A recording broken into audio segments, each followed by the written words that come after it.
Hailing from the Jersey Shore and raised as athletes, the Airey Bros have always shared a passion for physical culture, athletic performance, and human optimization, always striving to be the strongest versions of themselves, mentally, physically, spiritually, and emotionally. Along the way, they've met some pretty amazing humans and have had some pretty epic adventures.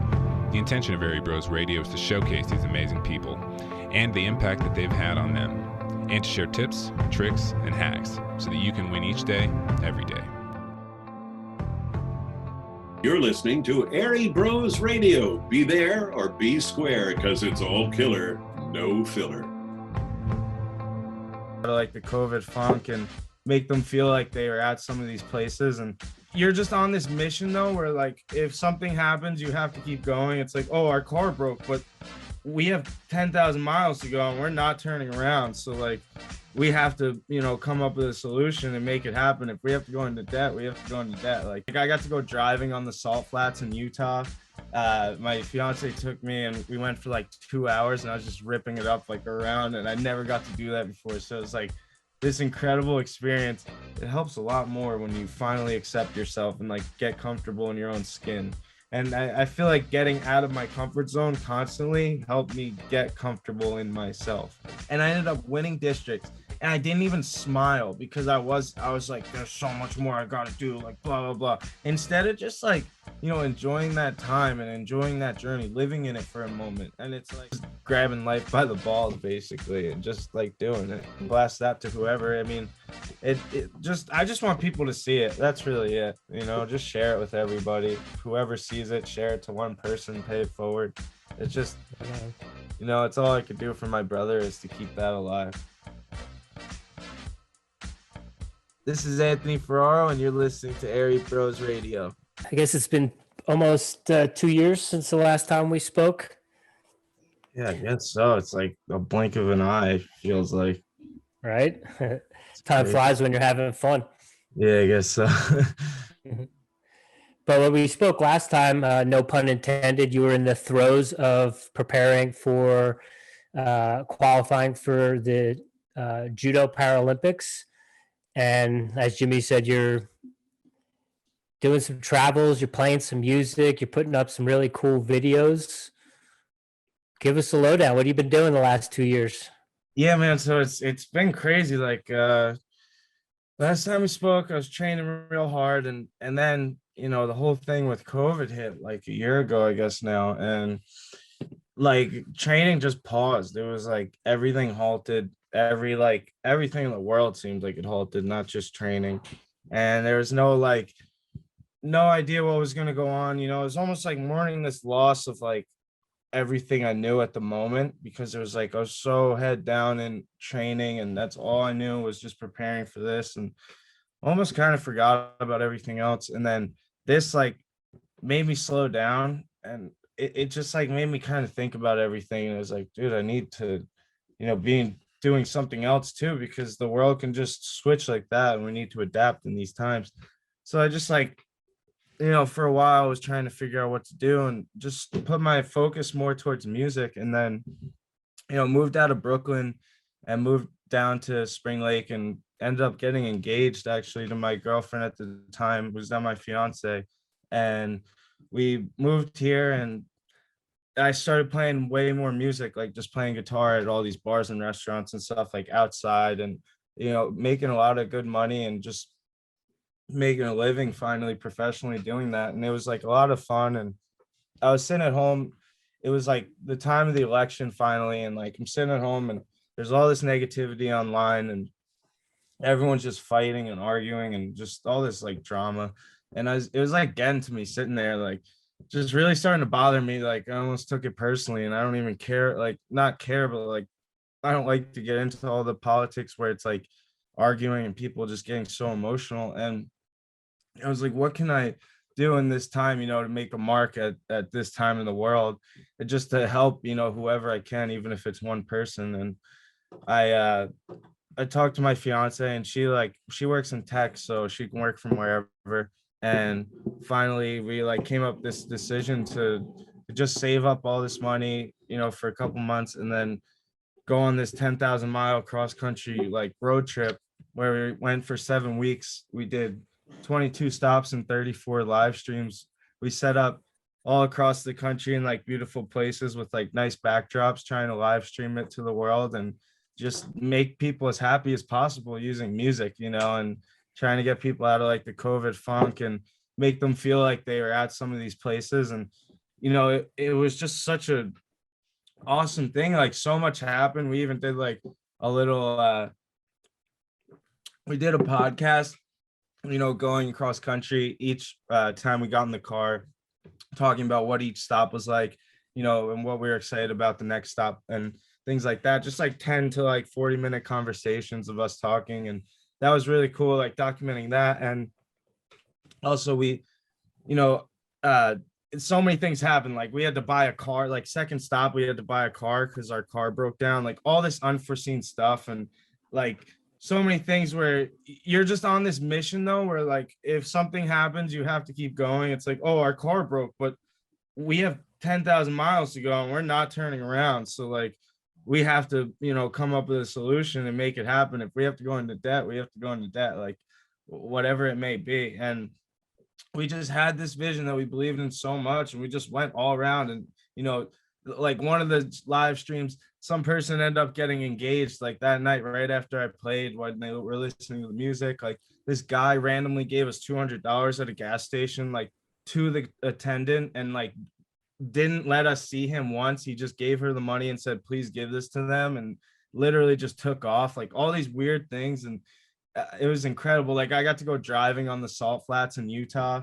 My fiance took me and we went for like 2 hours, and I was just ripping it up like around, and I never got to do that before. So it was like this incredible experience.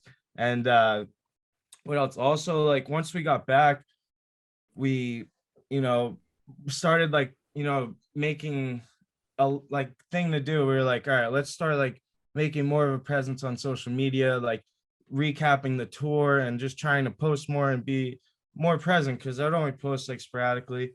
And finally we're like, we're posting all about the tour and stuff. And then I have like a TikTok account that I never used, and Kelly kind of put these videos up, just 10-second clips while I was playing across the country, and just to like have content on there.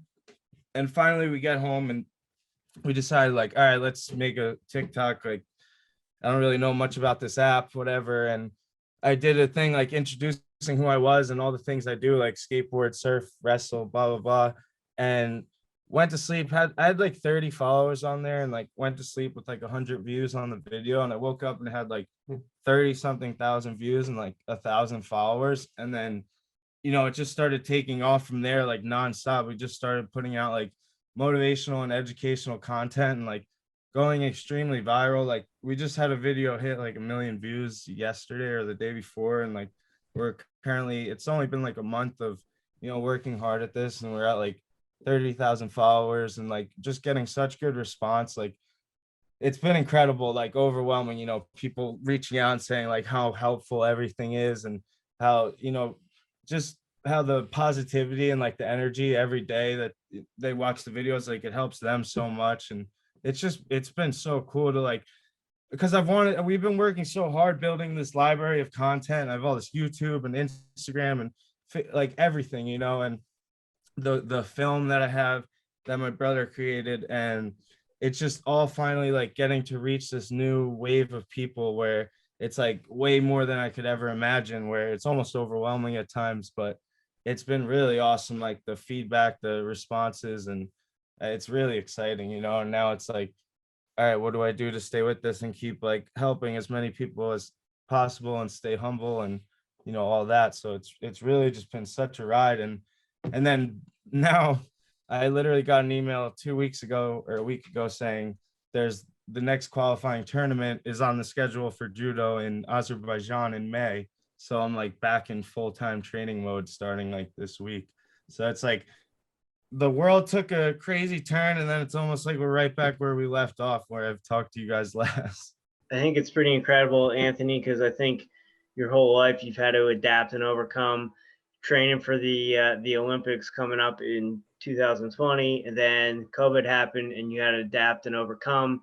and you got to go travel, got to play music, so got to kind of take some emphasis off of judo and do the other things you like and create this social media following. And in the process, judo comes back into it and you're back on your feet doing judo again. So I just think it goes with your whole story of, all right, I have this issue, but I'm going to work around it and figure it out. And it seems like the universe kind of came back around full circle for you. And now you're back on the mat and you got the social media presence. So I think it's going to be even more impactful because you're going to be able to reach more people now. And I think that's the whole purpose of it all, is to tell as many people as you can about your story. So people who have the same issues or other issues can say, hey man, Anthony can do it. Maybe I can do it. I don't have it as bad as him, and he seems to land on his feet every time. So man, always inspirational, Anthony. You always lit a fire under my butt when I see what you're doing, and talking to you right now. I think it's awesome, man. And just keep on keeping on. And I think this is a testament of, even when things aren't going the way you want them to go, keep on doing your thing and keep on pressing towards that positive. Just keep on moving forward, and something's going to turn up. I think that's your story. It always turns around and you always find a way. And I think that's amazing. Absolutely. I really appreciate that too, because it really is like life will just throw stuff in your way too, so like a lot of the time. And it's like, do we back down? And like, what happens when you back down? Like nothing comes out of that positive. And it's like, what we have to keep moving forward. It's almost like no choice, and have to constantly adapt. And that's okay. Cause we're so set on certain goals, and sometimes like things will happen where we have to switch, sight of those goals for a second or however long. And, just to stay the course of working hard and moving forward, and like not obsessing over what you can't do that's out of your control right now. Yeah, Anthony, one of the most impactful things I think you stayed with me from our last conversation is, the only disability is a bad attitude. And, that is so powerful. And, we love to talk about positive mental attitude and PMA on here. 2 questions. Well, one's not a question, but is that podcast that you did when you were on the road, is that available for people to listen to? Yeah, absolutely. It's Anthony Ferraro's Blind Busking Road Trip podcast. It's anywhere you see the podcast. And having been through everything that you've been through since we last spoke, we've been following your journey. You got into playing the music, kind of got away from the judo. When you got the call about the tournament in May, was it a hard decision, or were you like, all right, let's go? I've been waiting for this phone call, or have you been kind of in the routine of filming the videos, making the content, and playing the music? Was it a tough decision, or were you like, let's go right back into it? It's a good question, because it wasn't so much a tough decision on like in the routine of making music and doing the content, because that'll keep going. But it was more the decision of like, holy shit, like the world's crazy right now. Do I really want to go even like all the way to Azerbaijan right now? Like, haven't traveled out of the country yet, and like what's going on, like all these thoughts, like what ifs, and still they try and creep up. But it's like, it's almost like this force that tries to tell you like not to do what you've been training to do. And it's like, it happens. I found in my life, like even in 7th grade when I started wrestling and I was awful, like when I started really training hard, I was going to all these tournaments, I was losing. I wasn't even scoring a point. And it's like, you start to turn this corner right when you think I thought I had, like, I remember walking out of Brick Memorial one time, and after a tournament, and I looked at my dad and I was like, I don't know if I'm meant for this, like, because I was just getting demolished every time and just trying to stay positive. And I just kept working hard. And right about that point, that's when I started scoring points and like turning the corner. So it's always like right when things seem like, all these like what ifs and things creeping up on you, that's like right when something great's about to happen if you keep pushing forward. And it might not be right away, but like it's in the future. So that's really what keeps me going. And it's like, listen, I put all this time in. Even if I don't go to the Olympics, I've gotten to, experience so much of the world through training and traveling and competing that's okay. But I fall in love with, the process, like not so much the outcome. It's the grind. And like really Jimmy taught me that, man, at a young age. Like I'll never forget just leaving those workouts at Rhino and literally like I couldn't move some nights. Like I would go in the bath, like do like a salt bath and soak, and it was brutal. I remember thinking to myself that night, like, oh shit, do I really want to do this in 2 days again? And like it was like I just loved it though. Like that feeling of, I remember this one workout. Like we used to do the craziest workouts with Jimmy. Like literally, like this stuff should be on TV or something. And I remember this like particular day. It wasn't even the hardest workout because we used to do insane things and I loved it so much. This one time, all we did was it was like a mile run and then 100 pull-ups, 200 push-ups, 300 squats, and then another mile run to finish. And I remember I did the mile run and then the push-ups, pull-ups, squats, no problem. That last mile run physically broke me. Like I remember coming into the gym, into Rhino after that run and like not being able to breathe, like almost crying and not being able to stand. Like I couldn't stand. I remember Jimmy was trying to talk me through it. And that was like the first time I ever physically broke. And I remember I loved it. Like I was like, holy shit, man. Like I just worked that hard that like that happened to me. And it's like, I want to work harder to the point where that happens later in the time, like I can get to that point. I can work harder and go longer, that much longer next time till I get to that point. And it's like, I always try to like get to that point. And it was like, it just helped me grow so much, I feel, at that time. And I just I take that with me now. And every time I train, I'm like, I literally will look back and I'll be running on the elliptical or something and be like, look back to like when I train like that. And I go, you're not working hard enough. And then I run harder, and then I do my push-ups harder, like everything. And it just helps, those things imprint in your mind. And I'm really grateful for that. I remember that workout fondly. That was Labor Day weekend, 2010. I remember that. And just full disclosure and apology, I didn't know what the hell I was doing as a coach then. So you guys were my guinea pigs. But to hear you say, Anthony, that it's not about the destination, it's about the journey. It warms my heart that you're still competing and you have that mindset. Because when I was competing, I didn't have that mindset. And when I look back, that's something that really would have helped me. So for you to have that perspective as someone who still gets to compete and you realize, hey, I've got to go to the Olympic Training Center, I've got to go to all these different countries and compete. That's it, man. That's the end game. From a little kid from Spring Lake who, used to go and watch his brother wrestle at regions, and now you're getting to go and travel the world and do this. You realize you've already won. It's not about the gold medals. And hey, that stuff's awesome. It's good for your resume. But at the end of the day, it's about the experience, and you're getting to experience all these amazing things. And I think it's your mindset that is taking you to all these awesome places. And you're able to take that experience from 2010 when you were, I don't know, a sophomore, freshman in high school.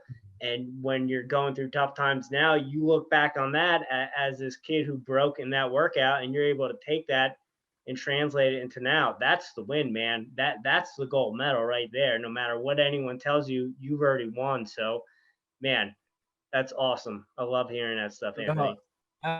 Absolutely, man. And I got to tell you, it's true. Like, you're not the only one that has that feeling about competing back then, because I too went through that so badly, because I was so set on, in high school, I was so set on a state championship that I didn't care about any other win. I didn't care about any other hand raise. Like, I remember winning districts as a sophomore. Like the forum said I wouldn't even get out of districts, and they were all saying I was going to lose, whatever. And I ended up winning districts, and I didn't even smile because I was like, there's so much more I got to do, like blah, blah, blah. Instead of just like, enjoying that time and enjoying that journey, living in it for a moment. And it's like, that's okay to do. And it's so important to enjoy the journey and falling in love with the process. Like that's with anything you do in life. It's not just training. It's like, your work doesn't have to be work if you fall in love with it. And like anything, like it's really powerful to take that in your life. And so with training starting back up, last time we spoke, you were in Brooklyn, you were based out of New York doing things there. Now that you're back in Spring Lake, has training camp started, or when will that start? And what does it look like for you this year? Will you be training with Andy? Yeah, so I'm definitely gonna be training with Andy. I haven't been able to get over there in a while. Doesn't really. I was actually going there the other day, so I just started training at Kurt's again at Pellegrino's because it's like 2 minutes away from where I live, and I do a lot of like jujitsu and then wrestling at some nights and just like going hard there. But I was actually getting ready to go to Andy's the other night, and this is a day in the life of a blind man. I'm getting ready. I'm like rushing. I run into my bedroom.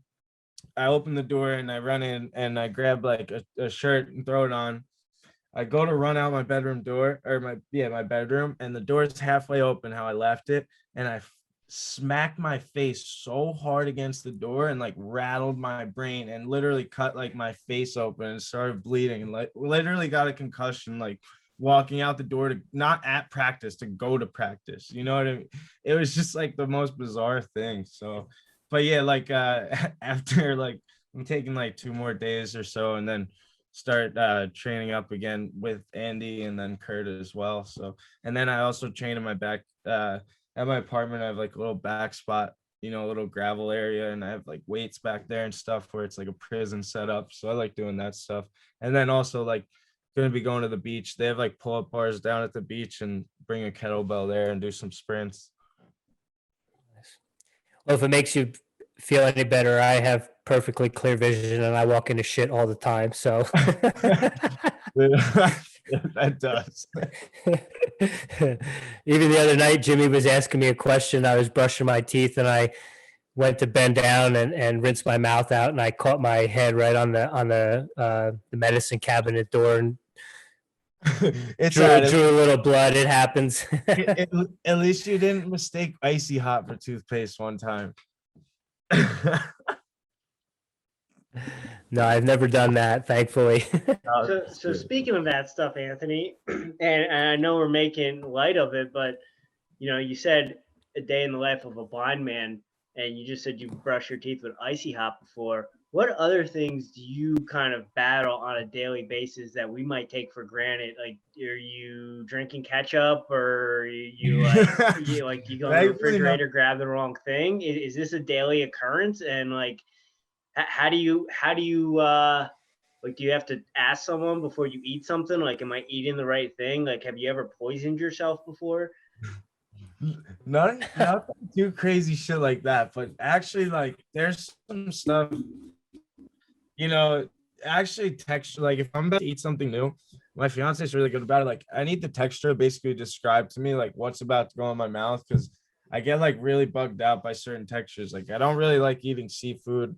It's just like something weird. And another thing that really bothers me is like, if I drop something, if I don't hear where it fell right away or it moved from that spot, like sometimes I'm screwed. Like, I'll literally be stretched out on my stomach, like on the ground, just like making like a snow angel, basically trying to find like what I dropped. And then like, you know, some days it's just funny or whatever, but some days I'll literally get to the point where I'm like, I fucking hate being blind. Like, I really hate being blind. Like, it sucks. And some of that day just happens sometimes. And I just gotta like, I really need to sit down and put myself in check. Like, yeah, you're blind, but you got so many other things to be thankful for. And it's like, you got your feet, you got your hands, like you can move, like you're active, all this stuff. And it's like, sometimes you can't help but to like sit with your shit, I guess, you know what I mean? And it's like, you got to just get over it and not be a baby sometimes. But like, I guess just acknowledging that, like, yo, this really sucks sometimes is like good to acknowledge sometimes, because or else you're gonna keep it in and it just kind of builds up and comes out in bad ways, you know? Yeah, and I think it's important, Anthony, that even the best of the best have bad days. You know, even Ram Dass used to get angry at times. So, and I struggle with that as someone who tries to be a better person and tries not to get angry and aggravated or kind of beat myself up over things. It's important to remember that without any mud, there's no lotus. and sometimes you just got to go through it to get to it. And we have another friend that always says, remember to remember. So like when it is awesome and you're driving in the salt flats for the first time and you're having an unbelievable experience, you got to remember those moments in that instance where you're on the floor doing the snow angel looking for a pen. You got to remember, like, man, 2 months ago I was driving for the first time. That was awesome. Life is really good. So it's important. You got to have those moments sometimes, but you just got to remind yourself that we all have them, and it's okay to get upset. It's okay to get frustrated. It's okay to get down sometimes. It's okay to get grumpy or mad sometimes. It's a part of being a human and the experience of being a human. So, No, absolutely. I totally agree. My uncle actually, he always says to me, you got to remember the good times to get through the bad times, and remember the bad times when you're in the good times to appreciate the good times. Absolutely. That the bad times is what gets me through the good times, and the good times is what gets me through the bad times. So 100% agree with that. And I remember you as a kid, and I was there when you were in 7th grade when you started out at Velocity. You were super strong back then, and I was in college. And they say people who have disabilities kind of wherever they're lacking, they kind of pick up in other senses. Do you have other senses, whether it be your vision or your touch, that you really depend on, like, and you feel is almost heightened because you're blind? Yeah, well, so it's not that you're born with heightened senses either. I know you didn't say that, but like that, I think that's one misconception that a lot of people get. And it's like, it's almost because, you have such good sight, essentially because you rely on it for a lot of what you do. So for me, my hearing and my touch and my smell, it grew over time because I'm relying on it for so many other things to make up for my lack of vision. And my hearing is like basically my ears are my eyes. Like I use them for everything. And they also say like a person who's fully sighted can't learn Braille with their fingers by touch. They can only learn it by sight. And but someone who goes blind in their life can eventually learn Braille by touch. Like it's crazy how the body reacts to certain things. what is the process of learning Braille? I mean, what does it entail? I've seen you've put some pretty cool videos out trying to explain some of those things.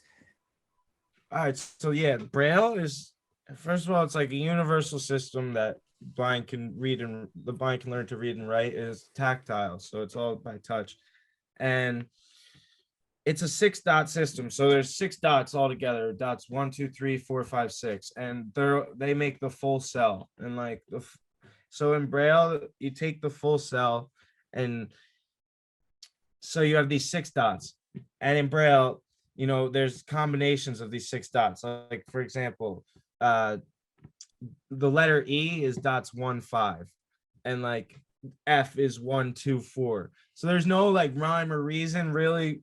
Like it's not like A is 1 and B is 2, or you know what I mean? But it's like there's, I think, about like 200 to 300 different contractions to create different letters and words. So like Braille takes up a lot more space too than print. So like in high school, they literally had a dedicated room for my books. Like one textbook, like you would have one textbook for math, one textbook for English. My math textbook alone was like 60 volumes. Literally, like it was a whole bookshelf of math books for one book. And that's how big Braille is. And it like, so in order to like make it as small as to like take up as little space as possible, they have literally like contractions for whole words. Like there's like the word the is literally dots 2, 3, 4, 6, and it's one symbol, and it's like the, and then and same for and is a different one, and like it and as and all these different words to like, and there's an ER sign. Like Braille is it sounds like super, super intense and complicated, but like when it's broken down to you in a way that's I guess an educator can do. It's a lot more simple, I think. And like when you're at that age of imprint, where you're learning for the first time, it's like you're absorbing everything at that age like a sponge. Like, so I was learning Braille when you guys were learning to read, so it was really helpful. But I also had enough vision at that time where they taught me to read large print, like pretty big letters. So like I understood what print looks like, and I still do to this day in my head. Like I can literally spell out all these words in my mind, and I actually see in print in my head, not Braille a lot of the time. Sometimes I see in Braille, and then it's like so once I lost my vision, to where I couldn't see the letters anymore, that's when Braille became fully in my life. Like I remember being a little kid I wanted so bad to not be blind that like I had this machine where it was like a big magnifier, had a screen, and you put the book on the tray, and then the screen magnified what was on the tray. And like I used to read print books like that just because I wanted to read print and not Braille, and like wanted to write in print and not Braille, and like all these things. But then you finally like realize, this shit is creating so much anxiety, so much stress in my life to try and pretend I'm something I'm not. And once you accept, who you are and like what you are and like trying to do in this life, it's like it helps a lot more when you finally accept yourself and like get comfortable in your own skin. And I feel like getting out of my comfort zone constantly helped me get comfortable in myself.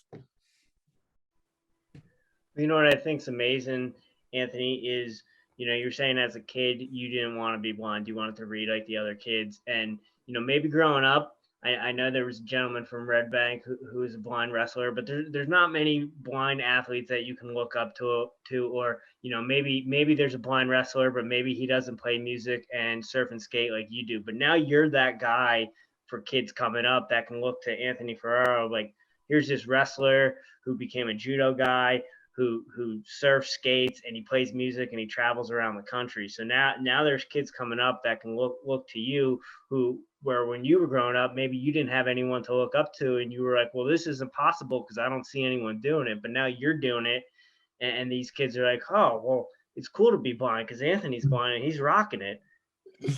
No, man, that you're actually giving me chills, because it's really what me and my fiance were talking about it the other day. Like I literally put a video out about how I pour water, right? Like as a blind person, like I make them funny and like put my own little twist on them. I'm like, grab the jug from the fridge, and I'm like, oh, you always got to do the smell test, and like, and then I put my finger in the cup, like right on the edge, and then pour until the liquid hits my finger. And like I posted that on, it has like I think like 200,000 views on TikTok, but like I posted that on Instagram Reels, which I've been doing a lot. And I have like all these blind accounts that started following me, parents of blind people and other blind people and just people in general.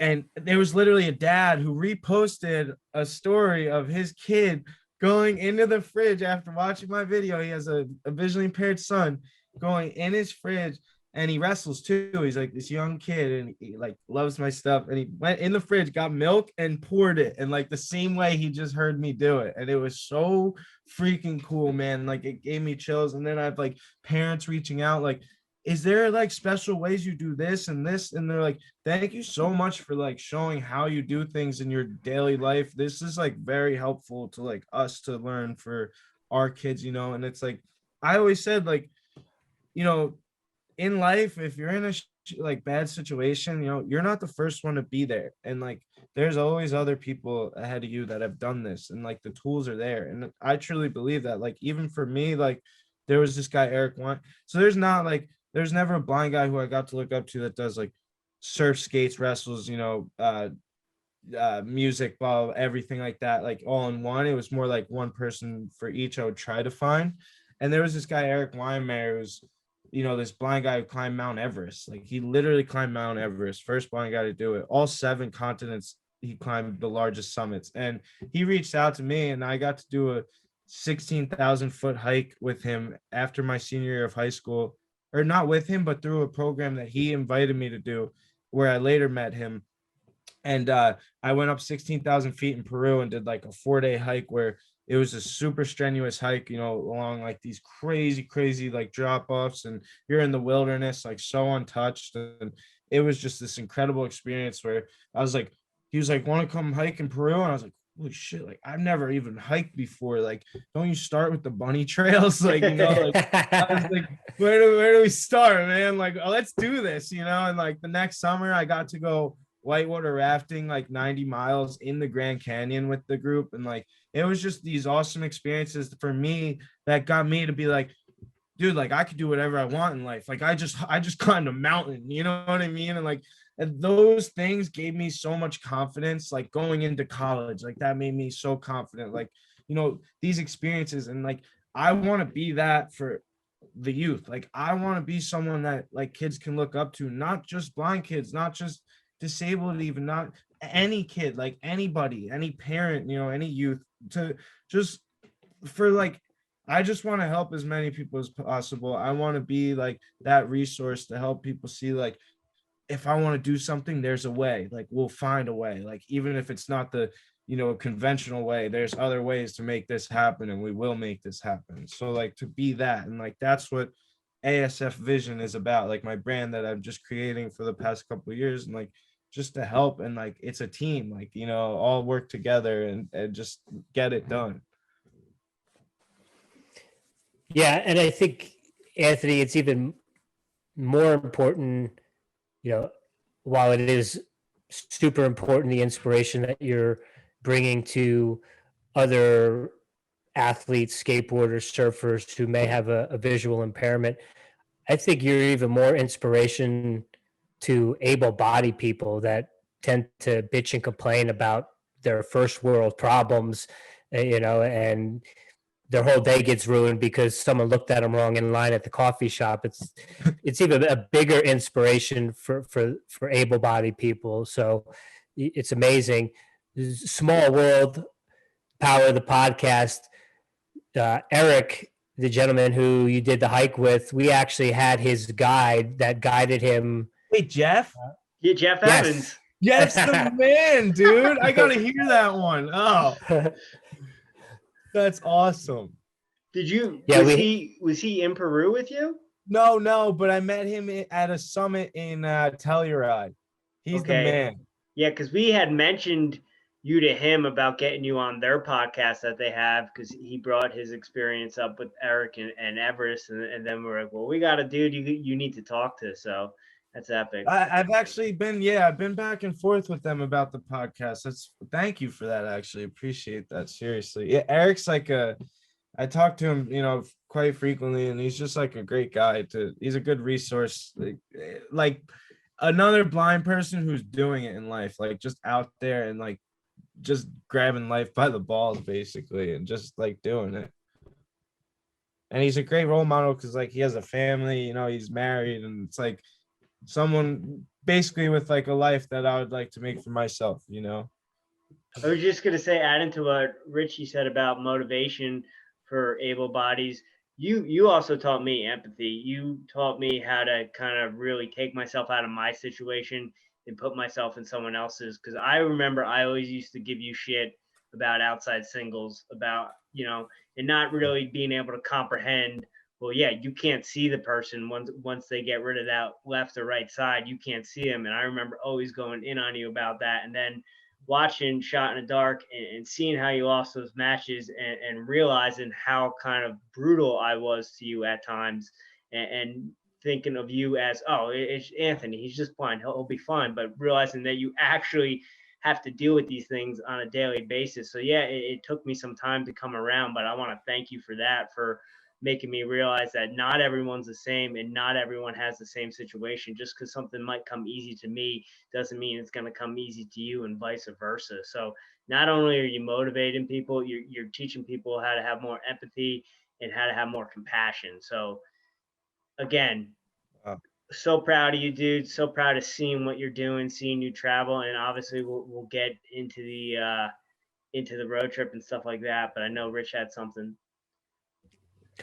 Well, I mean, you pretty much said everything I was going to say, but while we're on it, before we do get into the travel, how's the movie been received? Where are we at with that? Where, is it still popping? And are you going to Cannes or Sundance? Or you got any Tribeca? You got any film festival circuits you're hitting up? It's been pretty cool actually. We finally just got out of like the red. Like the film made it out of the red, and it's finally like with whatever pennies that it makes. It's awesome that like it actually climbed out of debt from being rented and bought, and it's on Amazon Prime and Vimeo, and it's also about to be put up on iTunes soon. It's in the process right now, and it's just like January, I think, was the best month we've had in like of the whole film, of people renting it off Amazon. And it's been really cool, the positive response, like having people reach out and say like how impactful the film was. They watched it with their family, people that don't even wrestle, and like it's really great, and just trying to, I'm really getting a chance right now too to like promote that as well, and keep my brother's like legacy alive through that, and just keep talking about him and keep him so alive and through something he created. And it's just really it's really special to me. So the film's been doing great, and really excited about like what's to come, and just the people that it's helping. And then you want everyone going to Amazon to get that?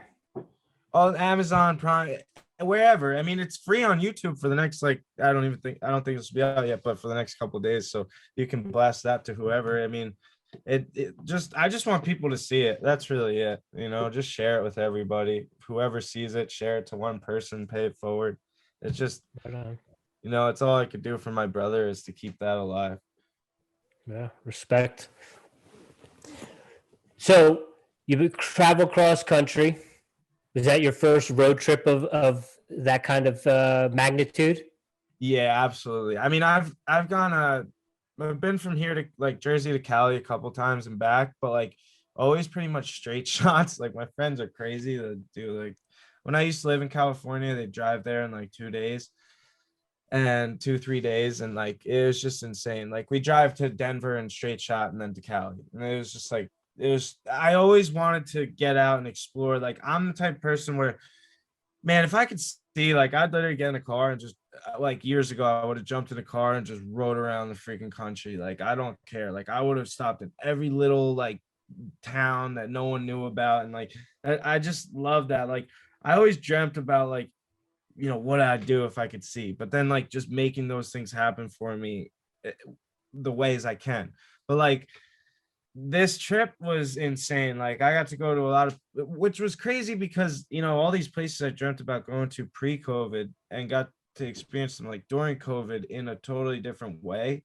So like we went to, well, actually the first stop was crazy. We made it to, the tour opener was Washington DC on election day, in front of the White House, like in the Freedom Square, like the where you can protest and stuff or whatever. And I literally, that's all we knew we were going to do. Like basically first stop, we had like a map of every place we were going to stop, but we had no idea where we were going to play each time, what we were going to do, what was going to happen. And the first stop was DC. We stay at a hotel, go to the White House in the morning. We're like, oh God, like what's going to happen? What's this going to be like? Go there, it's like kind of popping, but it's like not like crazy. And there's just people playing like music like on their boom boxes and people protesting, whatever. So we set up in this one spot with literally the view of the White House behind me. So like just manifested that, basically kept saying for like weeks to people, yeah, tour opener is on election, like at the election at the White House on election day, and like just kept saying it to where it actually happened, and get there and everything went like flawless, basically like set up. There was real loud music playing, so I was kind of worried, but then I ended up just turning my amp up, and literally people started coming around and being like, there were people that went over to the other protesters and asked them to turn their music down so they could just listen to me. Like it was so cool, man. And like people like giving tips, and like the video went viral. It got like, I think like viral for me for Facebook, it was like 4,000 views, which was like insane. I was like, whoa. And like people sharing it like crazy, and just this crazy response of people like loving it. So we're like, we're doing something right.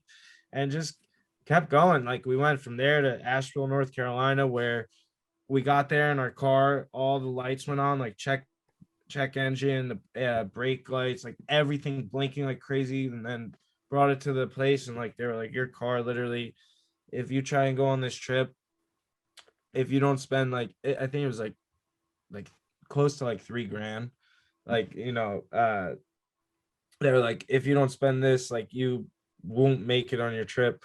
And we're like your transmission will just go, and like your car's done. And we're like, well, we can't like turn around and go back to Jersey, and we can't, that's basically how much the car's worth now. So we traded the car in at the Subaru dealership, got a new car, like invested in our future. Basically, we're like, all right, we could have like, family in this car. It's much safer. Like we could actually get around this trip, like not worrying the whole time about the car.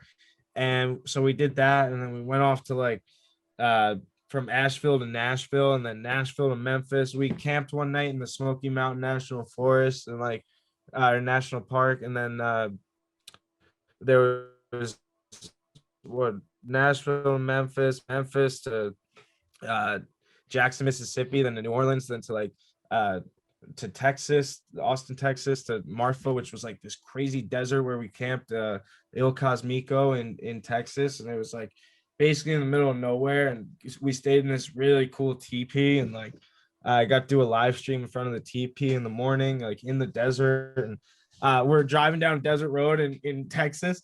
There's no one for miles. Like it's this flat road. Like she said she could see for miles. And we're driving. She literally pulls over and she's like, you want to drive? I didn't even think twice. I jumped in the driver's seat, literally just started driving on the road. And like she's steering a little bit and telling me where to go. And then like there'd be cars like passing. I'd be like honking and shit and like just like going crazy. And then we got to Utah to the Salt Flats. At one point she literally like got out of the car and called the Bluetooth, and like she's on the Bluetooth speakers, and I'm in the driver's seat whipping around the Salt Flats, and she's like, go left, go right, like telling me which way it's going. I'm literally first time in my life in a car by myself, like cruising. And I remember I'm not even looking out like the front window, dude. I'm looking out the driver's side window, like my head out, like looking, like not caring about anything.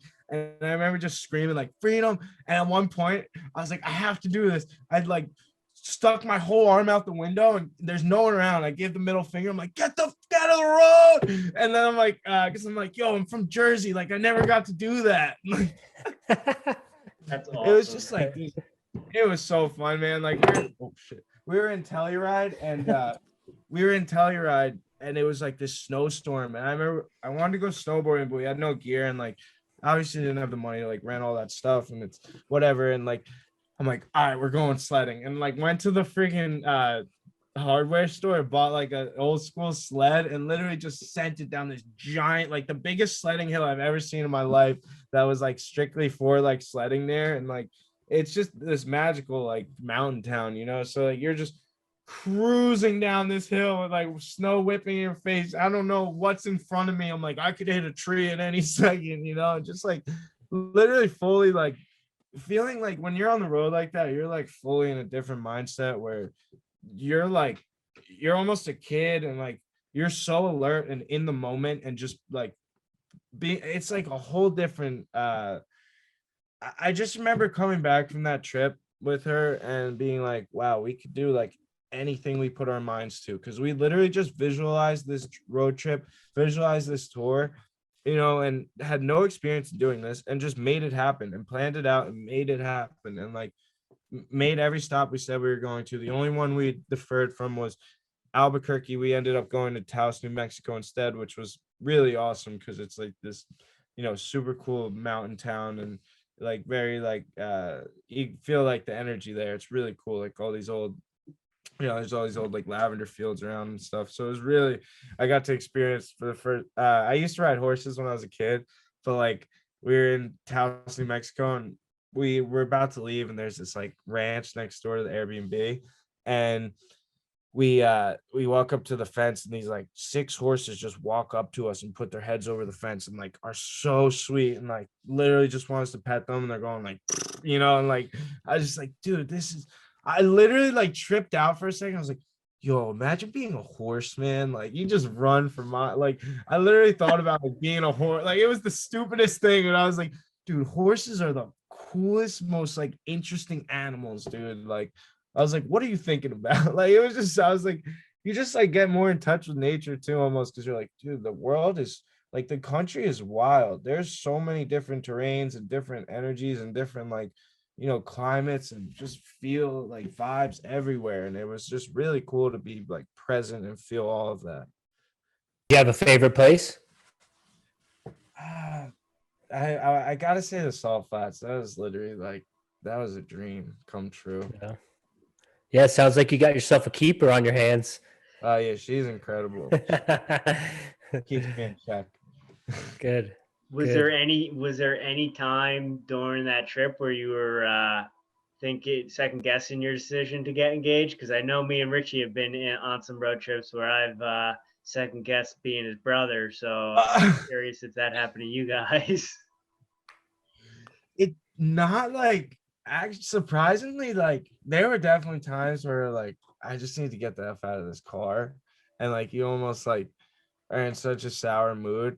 But like I remember one day we're driving through this storm and it's like in Arizona. We had just left the Grand Canyon and we're driving through this storm and we're on these like this desert road for hours with like nothing, like just literally through what is it, Navajo Nation.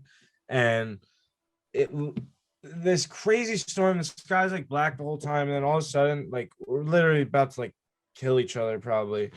And all of a sudden this like keep driving, we just want to stop and like the sky just breaks apart and like the biggest double rainbow she's ever seen in her life like just started forming out of nowhere. Like first it was just like a half of rainbow, then it went through the sky like all the way and then like turned into a double one. It was just like insane, like to the point where she had to stop the car and like we had to like stay there and check it out. It was awesome.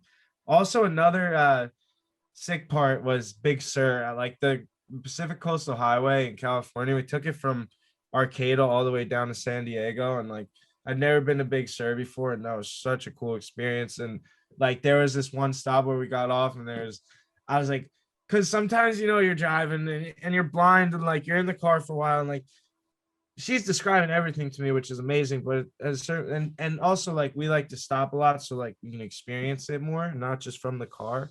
So like I'm like thinking out loud, like I really want to experience something, like some noises or something, like seals or something. And we keep driving, all of a sudden there's a sign for like elephant seal watch, like turn off. And we get out and there's literally these giant freaking seals that are making these crazy noises and stuff, and it's like mating season and like birth season, so it was like literally insane. Like it was just like an answer to prayer basically. And like just all these like crazy, the whole time, like the whole trip, just experiencing it through like a blind person basically. That's how I kind of been recapping it on my Instagram lately, of like the different smells, the feel, like the energy, and like how I pick up on everything. And like how it was for me, like the sound of the snow packing against the car tires, like that crunchy sound, and like just like different ways, instead of like the snow-capped mountains with the beautiful detailed blah blah blah, because I can't describe all that. So like it's really through my eyes. Very cool. And did you smell any eucalyptus while you were down in San Diego? Oh yeah, my cousin lives in San Diego too. I have like a couple cousins, so I love it there, man. It's like I played in front of the Christmas tree during Christmas time. Was that in Pacific Beach? Yeah, Ocean Beach. Yeah, I've been there. Right on. Very cool. So I know you're playing a bunch of covers in your travels. Do you have any original music coming out anytime soon, or are you just sticking to the covers? So it's funny you say that. I've wanted a dog for a long time, and my fiance told me like you can't get a dog unless you get 10,000 followers on a platform or write a song. So I was like, shit, man. And like it bothered me for so long. I was like, I don't know why. I can always like every time I play out or just play, like I'll always freestyle stuff all the time. Like I'll literally make songs up on the spot and then have no idea what I just said. Like forget it all. Like it was just spontaneous.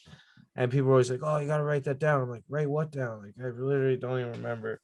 And I think part of it too is like, got to sit down and write it in Braille or like voice memos. Like, I can't just scribble down with a pen, which I wish I could do, but I got to stop making those excuses. And like, finally sat down and like, I've had idea for like the Born Blind Blues type song, and like sat down and wrote it, basically co-wrote it with my dad, and like came up with this awesome song that I've been playing a lot, and I hit 10,000 followers and wrote a song, so I hit both goals. And then on Valentine's Day, she literally brailled out a letter for me on my Braille writer that said she picked out a dog for us and we were going to adopt it like the next week, and it was just like insane. And I was like, oh, like blown away, like hit some goals and something great happened. What kind Like, of I thought it dogs was you gonna get? take forever.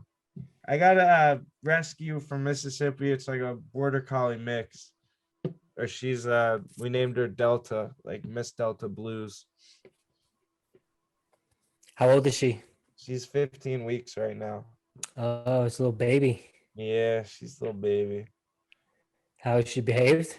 She's incredible, man. She like came like, I don't know if it's because they keep them like, maybe the shelters keep them outside in Mississippi or whatever, but she's literally potty trained. Like, she won't go to the bathroom inside. She waits by the door and tells us when she has to go. And it's incredible. We take her to, it's been such like, having a dog has been such a improvement to life. Like, in terms of, sometimes it's easy to just sit around and be bored, and like the dog will literally be at your feet like, come on, let's go for a walk. And we'll take her to the beach every morning for like a couple hours and run her and like just have fun. And like it forces you to get out and enjoy life, and like just being, even if it's cold, like it makes you get that fresh air, which is so important, especially now. Yeah. And those are super smart dogs too. They're intelligent. So they're if you don't get them exercise, they're going to let you know. They're going to get into some things. And Exactly. Yeah, exactly. No, she's super. She lets us know. She'll be chewing holes in your judo gi. Exactly. She's got too many toys though to care about that. My fiance is like, I never thought I'd be like a toy mom. Like, she never even really. She's like, I'm not like the person that cares about other people's dogs. Like, now that I have a dog, like, I only love my dog. Like, don't come up to me and try to talk to me about mine and yours dog. Like, I don't care. She's just my dog. It's so funny, but she's like falling so in love with her, and she's like has all these toys for her and stuff. It's like hilarious. Nice. So you had mentioned some of the awesome places you had seen, and I know on road trips there's always some weird places you wind up going. So some places that are a little sketch. Did you run into any of those situations? Dude, believe it or not, like Nashville felt super sketchy. Like, I've always been so stoked to go there. Like, it's been like a dream of mine, especially with like music. But literally, like, we went down the road, this one road, and it was like, dude, it was like, I don't know, it was a scene out of like a scary movie. There's all these like drunken people literally like almost like puking on the road, like so sloppy, and like it's the middle of the day, like it's like 12 like noon, and there's just like floods of people like not caring, probably like drooling everywhere on other people, and it's like COVID, and you're like, dude, what is going on? Oh, I remember we're going up to the bridge, like there's this walking bridge. and, and this chick, dude, this girl stops like before the steps at the walking bridge, right on the side of the steps, pulls her pants down and just pees. And it's literally the middle of the day. My girl tells me, I'm like, yo, we gotta get out of here. Like, this place is not normal. Like, it was super spooky. And also, like, I freaking love New Orleans. Like, it's one of my favorite places. And post COVID, it just felt like super spooky. Like, all my favorite like clubs that have like the good jazz music and stuff, like all closed down. The places that people are at, it's like really weird vibe. Like, all these extra stray cats around the area, like extra, like it seems like extra like people on the side, like living wherever, and like it just felt really not like welcoming, and it was just spooky, man. Some of the places were really weird, but also some places were awesome. Like, I don't know, I just love Texas, and I love the Pacific Coast Highway and just all this stuff. Like I love Denver, and it's all fun, you know. But it's weird with COVID. You got to go to places and just enjoy like the outdoor stuff now almost. When you're playing, what do you have things that you prefer to play? Any particular genre or anything new that you're testing out? Yeah, like I love the blues. I love old folk and classic rock and stuff like that. And I'm getting more into like this funny this new age country stuff I've been hearing so much on like the radio and stuff. It's like some of it's pretty funny, like this guy Old Dominion or something, and a couple other. It brings me back like to when I used to train with Mike. He always was best in the country, so it's just like it's like nostalgic for me. And then I do a lot of like I guess like Allman Brothers, Grateful Dead, different like Marshall Tucker band, different stuff. I just love the blues, and I make stuff up on the spot, like I said, and just I've been doing a lot of like COVID songs too. Like I wrote a song about like COVID go away and like just stupid stuff, fun stuff like that. I try to make people laugh and enjoy the music at the same time. You telling jokes up there too? Only that I'm a professional driver for Uber. Does it get a laugh? Yeah, no, it works sometimes. So you had mentioned that you guys had left Brooklyn and you're back in Spring Lake. Do you enjoy being back down at the shore? You miss the hustle and bustle of the city, but it's just not really feasible right now with COVID. I mean, I love the city and it's a great place. It's also like, honestly, I hate to say it, but it's really like not New York City right now. Like just in terms of so many people left and like the whole vibe there is just like completely different. It seems like this is more like probably like what's it called? Not for everybody, but it seems like there might be like the energy feels like a little more angry and leaning towards, maybe just in certain areas. But I like it's really nice to be stretched out like at the shore, and like we got like a 2-bedroom apartment and like have way more space than we would have in the city, and it just seems like you can breathe almost, and like getting to go up to the beach. Like we're $2 from the beach, so just getting that opportunity is like incredible. Like I love the water. I mean, there's something about being by any body of water that really it's just calming. Now you get to go to Turnstile in the morning, get a good pour over. That's my pop's favorite spot. That's where we go when we're back. Shout out to Turnstile. Dude, Mike, holding it down.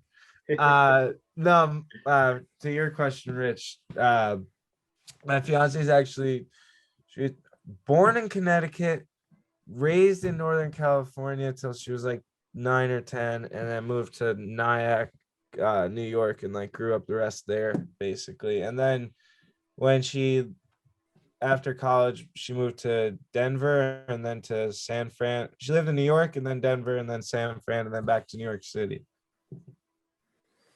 How's she liking the Jersey Shore?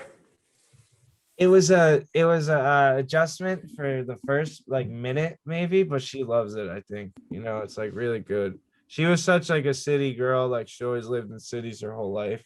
Like when she moved out, like Denver, which is the city, and SF and New York City, and then right to Spring Lake. So it's like a big change, but I think she enjoys it. We have a good time. She's been finding a bunch of sea glass lately. Those are hot commodities down at the shore. You could sell those to the lamp makers. Dude, I know. She's got really nice ones too. Apparently, like the red is really rare. Oh, I didn't even know there was red sea glass. Right, they do. There's so much. Like there's blue, red, green. She found a piece that said "the" on it. Wow. So much we've missed out on the past couple of years not being by the beach, Jim. Guys aren't paying attention when you were here. No, dude, honestly, I used to go, especially after Sandy, I used to go and always look for sea glass. That stuff will keep you occupied for hours on the beach. Oh, yeah. Sure. It's insane. Do you guys ever make it back here anymore? We haven't been back since 2019. Rich is about to be there in a month for a week or two, but I'm pretty packed with class, so I probably won't be back till summertime. It was hard to travel last year just because the way everything no, of was, and course. we might not really agree with what was going down in the world, but we did a pretty good job of abiding by the rules and not really traveling or gathering that much. No, you have to like learn to live your own life like within the lines, I guess, you know, like you create your own life like in that normal, I guess. Like that's why we were like, because we both, you know, have this passion for traveling, like especially getting on a plane. It's like no better feeling sometimes. And it like we just got in the car and sent it because we're like, all right, we can't fly anywhere. Let's just see the whole country. Because then we started realizing we're like, I had this crazy feeling where I was like, dude, I've seen more of the world than I have of my own country. You know, I was like, I need to get out there. Like I'm slacking. Did you guys have any interesting experiences like while you were driving because of the Jersey license plates going across country? Did you ever have anyone stop you or question you or ask No. you for? So what's funny actually is like I said, we had to get a new car Oh, so you had the Nashville. dealer So plates. we had North Carolina like temp plates, and they actually expired like a month, like or like 2 or 3 weeks before we finished our road trip. So we were like kind of bugging, like, all right, are they gonna pull us over for it? But like no one was really doing that, I guess, because of COVID, especially. Yeah. We were really lucky because we get hate getting pulled over for no reason. Yeah. The Jersey plates will do that across country. Stick Yeah, out. Colorado plates will do that in other states too. Especially Texas. We got pulled over on Wall for driving with Colorado plates. We were like perfectly fine, abiding by the rules, and cop pulled out, and Richard's like, "We're getting pulled over, dude." I'm like, "You didn't do anything." He's And like, "I search got your whole Colorado car? plates." Did he search your whole car? No, but he Yeah. was like giving a shit, Dude, my and girl got pulled over for having Cali plates, like in the beginning of our relationship, for no reason. And my friends literally all say it. They're like, "Dude, I drive all the way across the country, and the absolute scariest place in the world when you're driving is Wall Township." Yeah. real. Going down 35 is driving the gauntlet. Exactly, dude. You're like, here come the cowboy hats. I Yep. just like, what, dude? You because we have Colorado plates, you think we're actually smoking in the car? Like, come on. No, they're like, I don't care. I know it's in here. They're like, literally, they'll be like, oh, you're from Texas. I need to search your car. They'll search anybody from out of town too. Like they hate. It's crazy. Whatever. Well, you know, like driving out here, it's hard to not have a windshield that doesn't have cracks in it because of the rocks and stuff on the highways with all the snow. Oh, So- of course.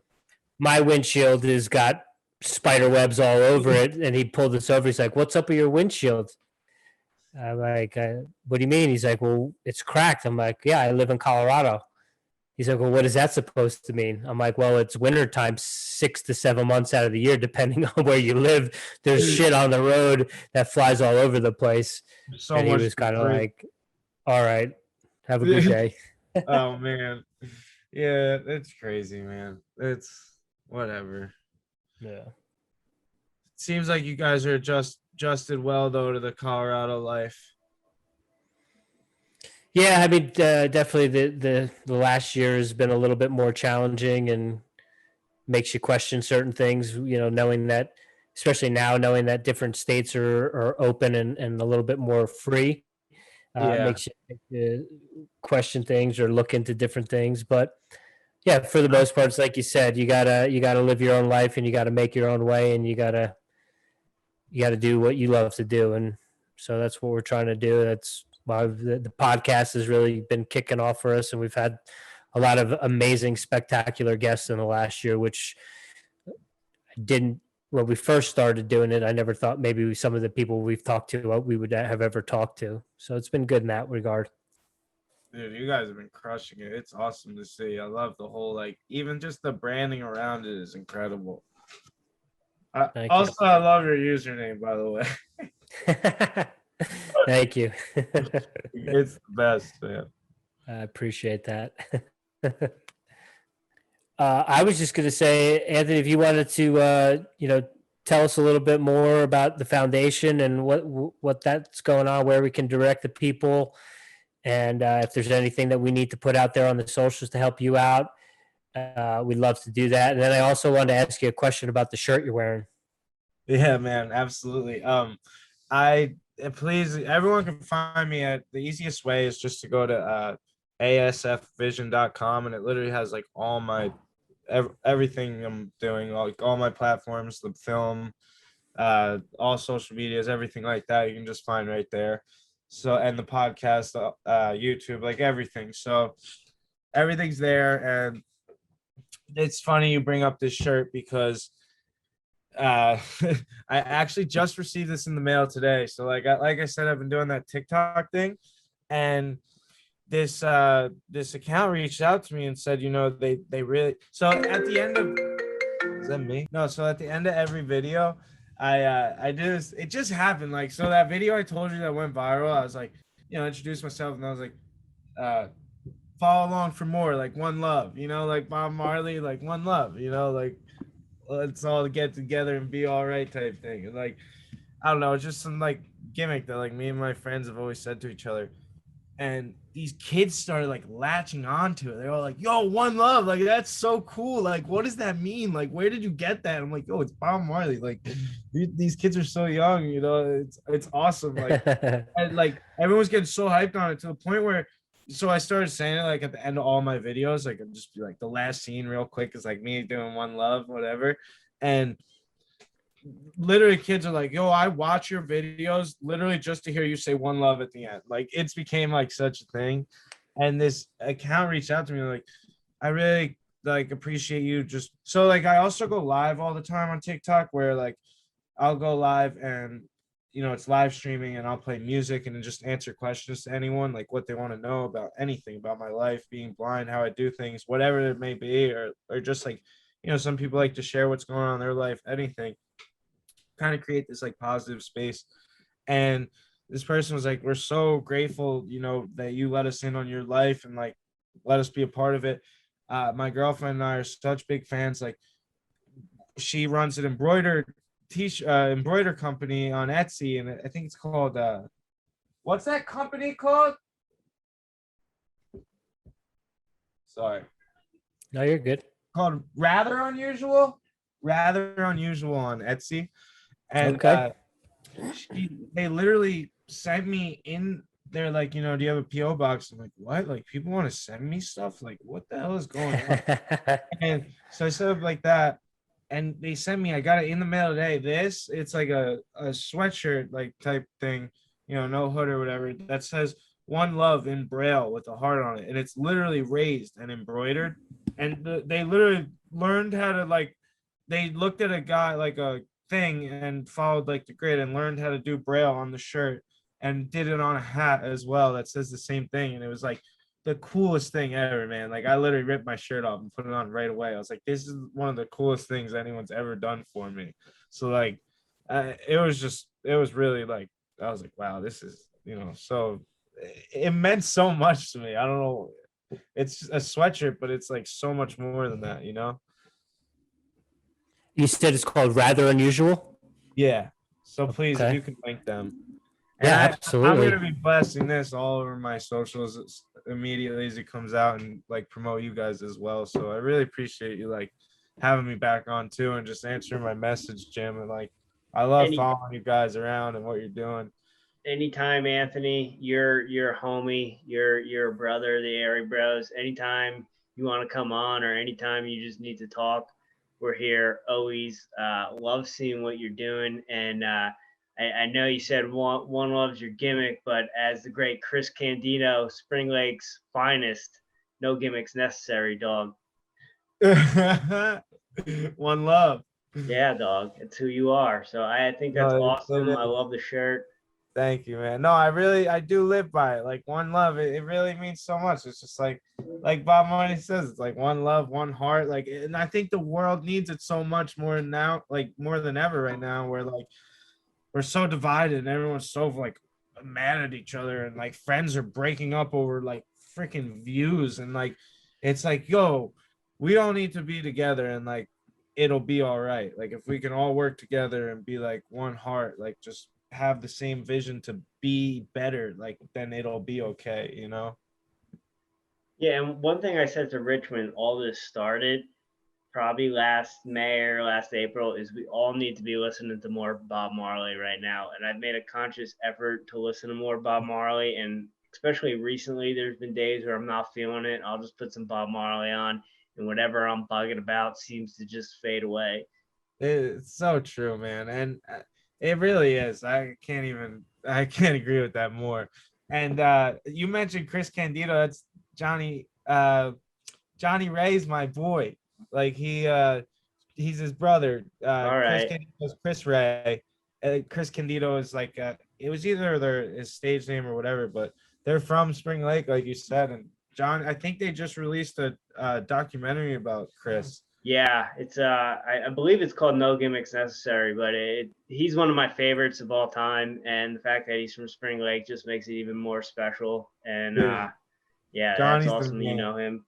He works for the borough in Spring Lake. Johnny, actually, I'm obsessed with WWE. Like since I was a little kid, I was just so obsessed, and I know you were as well. And I wanted so bad to go to like a wrestling ring. Like I always wanted to see what it was like to be in the ring.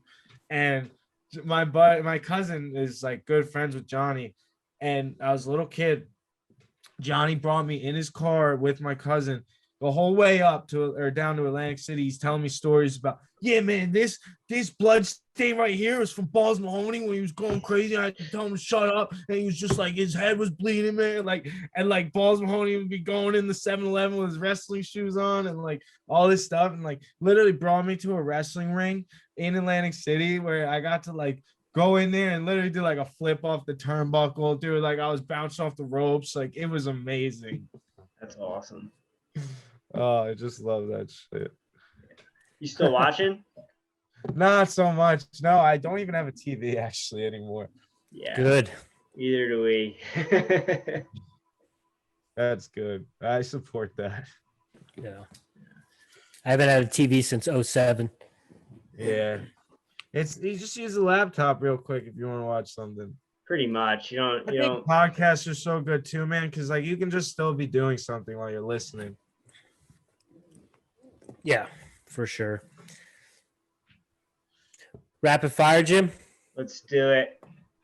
Anthony, I can't remember from the last time. I think you might be a tea drinker. You drink coffee in the morning? I'm drinking tea right now. Tea. Green tea? Is that your jam?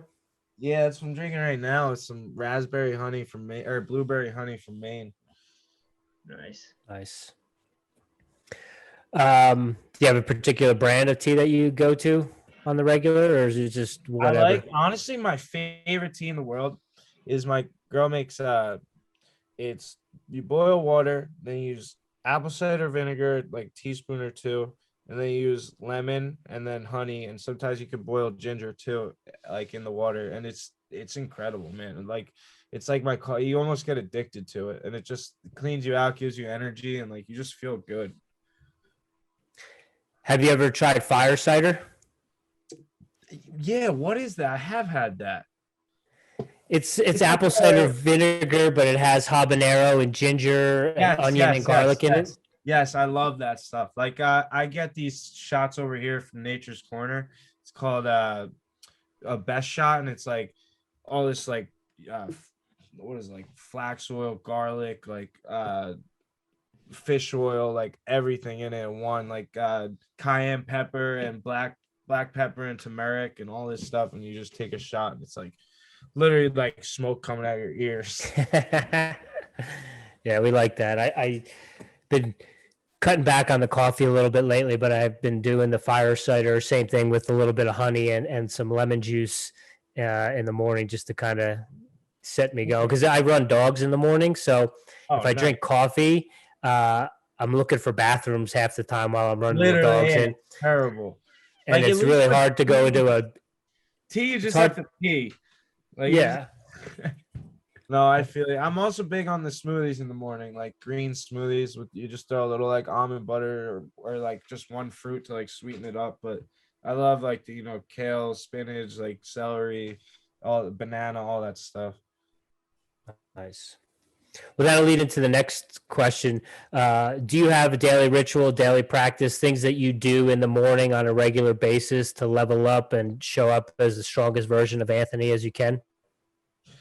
Lately I've been trying to make sure that, it doesn't always happen, but try to make sure that the dishes are done the night before, get up and make the bed, and, do a little writing, and then, immediately try to like make a piece of toast or something, and then go right to the beach with the dog and like get some exercise now. And like that's been my routine the past 2.5 weeks, and it's been really great. Getting up earlier and making sure I get up earlier is like you get so much more done, and you just like feel like you're so much more part of the day, and you don't feel behind, and it helps with everything. So just getting up earlier and making the bed and really just feeling organized. Yeah. And when you say you're writing, are you writing journaling thoughts? Are you writing music? A little bit of both? So a lot of the times I have to write my posts now on Instagram basically have become like a place for like blogging, I guess, in a sense, like short blogging. And I've been writing every morning, like in the notes app on my phone, like voice to text, just kind of my thoughts about each place and like how it kind of affected me emotionally and mentally or whatever. And like a lesson, I try to always like include a lesson I learned from that stop, and how it goes forward in my life and how someone else could use it as well. And it's just things like that. So like writing those out, and then also having to come up, with content ideas. Just it's been really busy, like the nonstop, like around the clock working on content creation, and like just trying to stay exercise and staying on top of like cooking meals. Me and my fiance, like sometimes we're like, damn, we're like forgetting to eat, and like have to like cook, and then make sure you're feeding yourself and fueling yourself right. Yeah, especially with all the training you got coming up. Yeah. Anthony, what are you listening to right now? Podcasts, music, audiobooks, anything like that? What am I listening to? Like I said, that guy Old Dominion. I was listening to this really funny Blake Shelton song today. She's got a way with words. It's like she puts the SOB in sober. She puts the hang and hangover. Like all this funny shit. It's just like, I don't know. Listening to Bob Marley lately, and a lot of Grateful Dead radio on like Sirius. And then not too many podcasts. I catch like a little Joe Rogan here and there, like kind of like clips. And then what did I read? I read, the book that it was so good that we listened to on the road trip was Matthew McConaughey's book was really good. It was called Green Lights, and it's like all about taking these like shitty moments in your life or key moments in your life, and like a red light in your life that could seem like a red light and stop you, and making it like how it actually was a green light in his life, and like how you can learn from these situations. And it's just like kind of his life. He brings you through his life, but in such a unique and like interesting way that you're like want to keep reading, and like you're actually learning so much from it. You're like, damn, this guy's really cool. I knew nothing about this guy. Did he read the audio? Yeah, that was the coolest part. He was reading the book. And, something that drew me to him actually too was like he started the Just Keep Living Foundation, and it's JKL, and like that was my brother's like biggest motto. Like I remember he donated all this money just to get all these bracelets from there, like the Live Strong Just Keep Living bracelets, and like he gave them out to all his friends, and literally people rep that brand like it was my brother's brand almost. Like people were so like proud to have that bracelet. And like when my brother passed, it was like such a thing that people just kept alive. Like JKL is basically a huge thing around here because of my brother. Like they don't even know it's Matthew McConaughey almost. It's awesome. Anthony, have you ever heard of Charlie Crockett? Yeah, is that a blues player? Yeah. Yeah, he's got some Traveling Man Blues or something. He just put out a new album that one of his friends had passed. He was also an artist and a writer, and I believe his most recent album is all of his friends' songs. Oh, no way. I'm checking that out as soon as I hang up with you guys. That sounds really cool. Yeah, he's really good. He's a Texas guy. The newest album he put out is 10 for Slim. Oh, okay. And it's Charlie Crockett sings James Hand. Oh, that's amazing. I'm checking that out. Thank They're you. really good. Yeah, absolutely. We'd love to put him out there. I don't forget how Jimmy and I discovered him, but we've been down some wormholes, rabbit holes with him, and he does some Hank Williams covers that I really enjoy too. So Oh, I always man, I love try to Hank share him Williams. with people. I love when people share music. So I'm always like, what do I listen to now? And it's like, that's perfect. Yeah, absolutely. Last, certainly not least, this used to be a little bit more lighthearted and fun question before March of 2020. Now people wiggle a little bit when we ask it. Some people get uncomfortable, but do you have a favorite conspiracy theory? Maybe you believe in aliens. Maybe you saw Bigfoot in your travels, or anything that you maybe find yourself in a rabbit hole one day on YouTube looking at things. You get down with any of those sorts of things? Listen, man, I read a book called the Behold the Pale White Horse. Yes, Bill Cooper. It changed my entire life, man. I haven't been the same since. I've been down all sorts of rabbit holes. Let's go. Oh man, there's like I started checking out too the London Reel for a while. I don't know if you guys were watching that guy. He was pretty interesting. Like once COVID hit, like taking all these people that were getting shut down and giving them a platform to speak. Like he had the Dr. Bouchard or something. It was one of the doctors. You know, it gave all this. They took his video down on YouTube that had, like millions of views. And it was just really interesting to get to hear like each side of everything, because like there's so much, you know. I talked to a few friends, and like I've been, you know, I guess lucky enough to meet friends in like the, I guess, famous world or whatever, and like I talk to them, and they, you know, they talk so much about how, like, we're in such a cancel culture right now, and like such a censorship, and like it's really scary almost, like what's going on, you know, that you can't just say what you believe if it doesn't align with what someone else wants people to understand or believe. And it's like, I just like being able to understand both sides, like I, you know, and I make my decisions based on that. And like I get really deep into rabbit holes. Like I said, that book like basically turned my skin inside out, and I was like, I have so much to learn. Like it happened in May of last year, and I just remember I was in New York, upstate. We were staying in our parents' cabin, and we listened to the audio, and I was just like, the whole time, like scratching, and like couldn't move, like couldn't stay still. And I'm like, oh my god, I gotta dig. And it's like you can dig so much too, and it's like, listen, man, like there's gonna be, anytime there's good, there's going to be evil too. And like, what are you going to do? Like the good wouldn't exist without that evil either. Like that's something people have to realize. If there was all good, like wouldn't even know bad. And like, what is that even realistic? Like the good can't survive without this like negative force. That's like, if there's no negative force, there's no good that's trying to prevail almost. It's like you go back and forth, but it's like, this shit's always going to exist no matter what. Like whatever comes up, if you make this utopian society, whatever, you know, I know that's not what people are asking for, but it's like there's still going to be some type of negative. Like you even look at like The Giver, which was like a utopian society. There's still, so like the book ends in negative, and it's like it's really weird. Like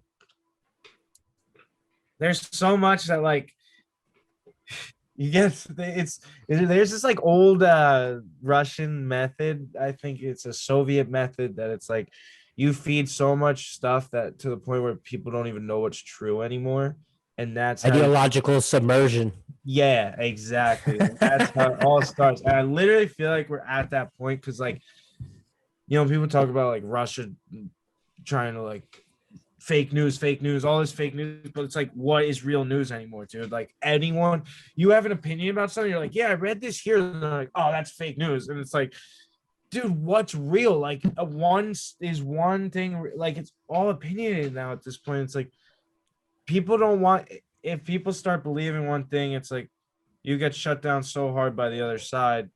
It's like all this gaslighting and like, I don't know, people just need to chill the fuck out. I'm sorry. Yes, sir. And Yes, they also, do. like, I'm sorry, Rich. I hear in your voice, like, yeah, this year sucked. Like, COVID sucks. Like, the pandemic sucks. But like, dude, like, it fucking was awesome for me, man. Like, and that's like, you could say like, oh, that's because of like where you are or whatever, or what you do. But it's like, no, I made it awesome. Like, it could have sucked. I could have been locked inside in a fucking apartment in Brooklyn, like not going outside, nothing, like no air, not getting exercise, not going to see anything. Like, that's, anyone could be stuck there, like, and but anyone could do what I just did. Like, I'm here to like proof. Like, I had no fucking money, dude. Like, I had no like plan to do this. It just happened, and it like visualized and just became reality. And it's like, dude, just stop feeling sorry about this year. Like, it sucked, yeah, it sucked, but like, let's get up and move past it and like make it great, you know. It's like, there's a pandemic or whatever you want to call it, but like, we could still live our lives. And like, well, I can't do this one thing, what else can I do that's, 10 times better than that I'm trying to do right now? Well, you convinced me. As soon as we get done here, I'm taking my 2005 Ford Escape with 350,000 miles on it. I'm going to the Subaru dealership. There you go. Yeah, it's funny you mentioned The Giver, because that's one of my favorite books. I used to teach it all the time when I was a teacher. And I actually found a copy of it here in Denver at one of the little free public libraries that people have in front of their houses. So I grabbed it. Yeah. And then if you enjoyed Behold the Pale Horse, I suggest you check out Pale Horse Rider. Oh God, you're about to blow my mind. Is there an audio? I think so. It was that's the book, Jimmy, that Billy Ray Valentine recommended.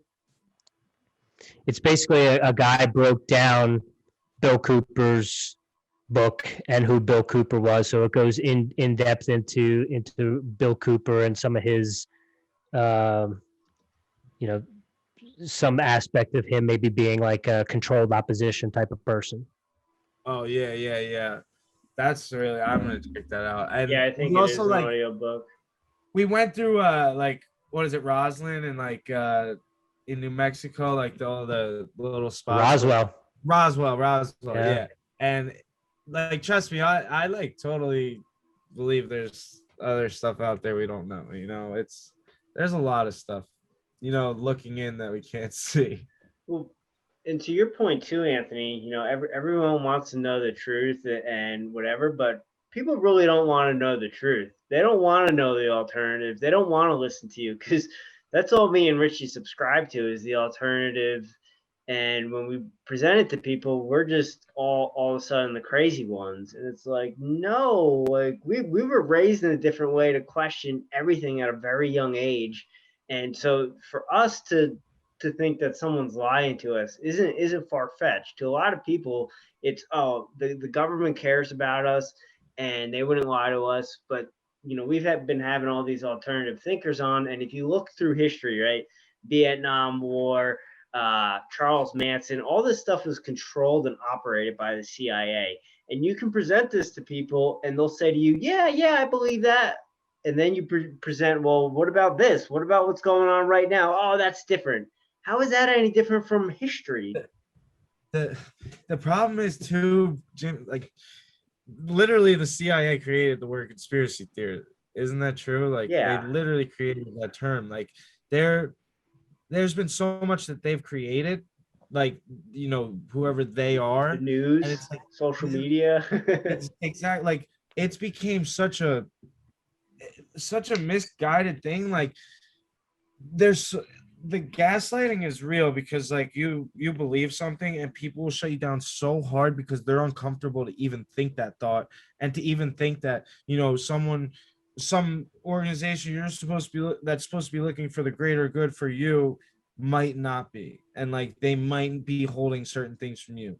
And it's like, also, is it like, is the world even like capable of being given this information that would literally blow everyone up? That's the other aspect you have to understand, and that's what I think they talked about in the Pale White Horse, is like there's so much to unveil that like people would actually go crazy. And it's like, what, you wait till now to tell us that the alien thing in 2000 whatever is actually aliens, like that was actually like a UFO or whatever.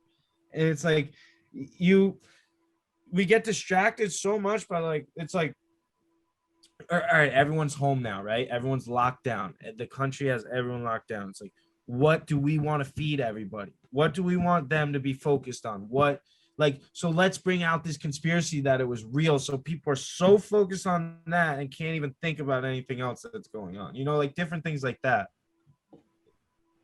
It's easier to trick someone than it is to convince them that they've been tricked. It's insane, man. I literally get to the point where I'm like, okay, I'm gonna get sick when I start thinking so far into it, because I'm like, someone told me in sophomore year of high school, it's like you have to control what you can control, and it's like all I can Probably do me. exactly. I think it was, and all we can do in this situation is educate ourselves, and you know, whoever wants to listen can listen, but don't try to force it down throats. Like, those people are ignorant. If they are so ignorant that they don't even want to hear another side because they're so conditioned to believe one way. So it's like that also, I don't care what side you're on, but if you're too ignorant to, like, even if we're on the same side, if you're too ignorant to even just hear the other side, like that's a no to me, you know. Like, we need to be able to have a conversation, and that's where it all starts. But like, they're so scared of conversation and opening up to like a different way of thinking that it's like you get shut down and people get in arguments, and it's just stupid. Yeah, couldn't agree more. You're speaking our language. Anthony, do you drink beer? Yeah, occasionally. Cool. I want to see when I come home. Maybe we can meet up, go to one of the breweries there in Monmouth County. Absolutely, please. I would love that. There's a lot of stuff popping up in Asbury. Yeah. No, cool. Definitely down. Please, let's connect. Absolutely.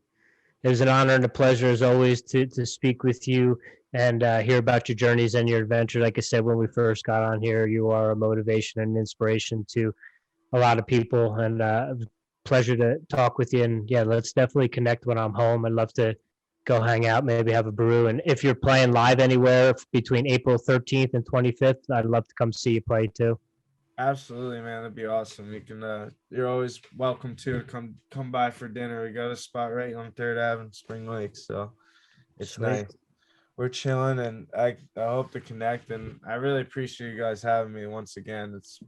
You guys are awesome, so thank you. My cousin even what sparked it was I was in Cali, and my cousin who lives in San Diego was like, dude, I literally listen to your podcast from the Airey Bros like repeatedly. He's like, I'll literally go on long drives and like just throw that on for inspiration, and he's like, those guys are awesome.